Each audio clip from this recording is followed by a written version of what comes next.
Спустя несколько дней после открытия границы пляжи столицы понемногу начинают заполняться туристами. Однако на сегодняшний день местных жителей на Сухумском побережье по-прежнему больше, чем отдыхающих. Насладиться отпуском в стране души многие россияне запланировали еще зимой. Однако из-за разразившейся пандемии поездку пришлось отложить. Море, солнце, живописные пейзажи после длительного карантина и стресса оказывают по-настоящему целебное влияние, признаются прибывшие накануне туристы. Открытие границы для них – это настоящий праздник. Приехали мы вчера вечером. Открытие границы очень ждали.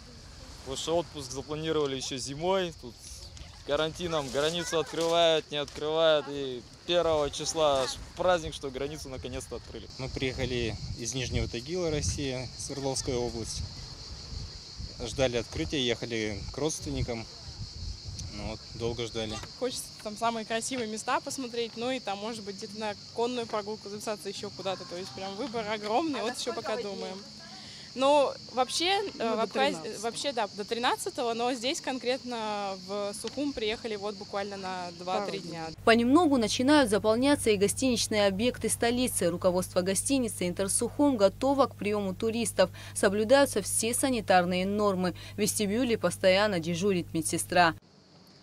На сегодняшний день количество туристов в гостинице «Интерсухум» около 12 человек. Однако, как сообщает дирекция объекта, к концу недели список отдыхающих туристов здесь увеличится. В этом случае руководство объекта организовало для туристов вот такой вот дворик.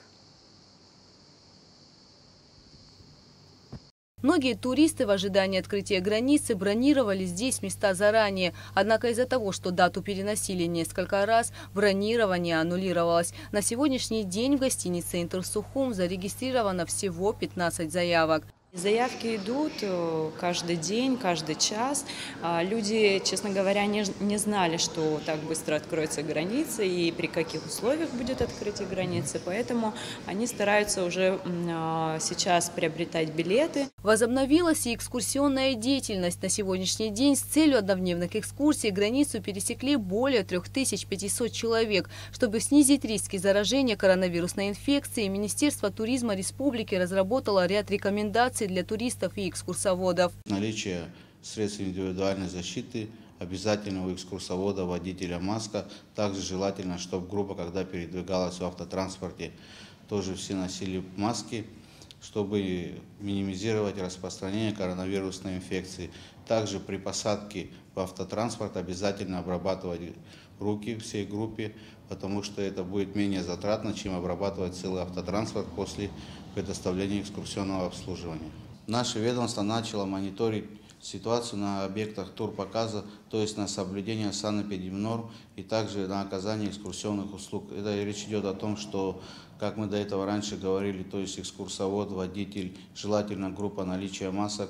Также для осуществления экскурсионной деятельности на территории Республики Абхазия необходимых документов, бейджика, экскурсионной путевки. Что касается горожан, то их мнения по поводу открытия границы на КПП ПСОУ разные. Однако категоричность отсутствует. Паниковать особо не думаю, что стоит.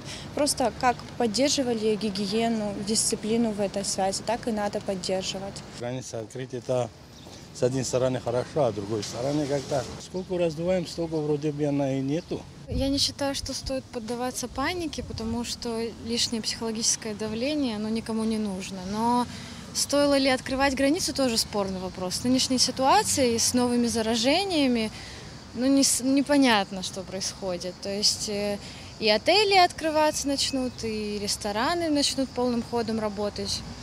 Но многие люди боятся, но при этом хочется жить полной жизнью и лето провести хорошо. Так считает большинство из опрошенных нами жителей столицы. Главное, все понимают, что надо делать сегодня. Это постараться соблюдать санитарные нормы, чтобы минимизировать риски распространения и заражения коронавирусной инфекцией. Кугуца Вардания, Тимур Гугохи, Абхазское телевидение.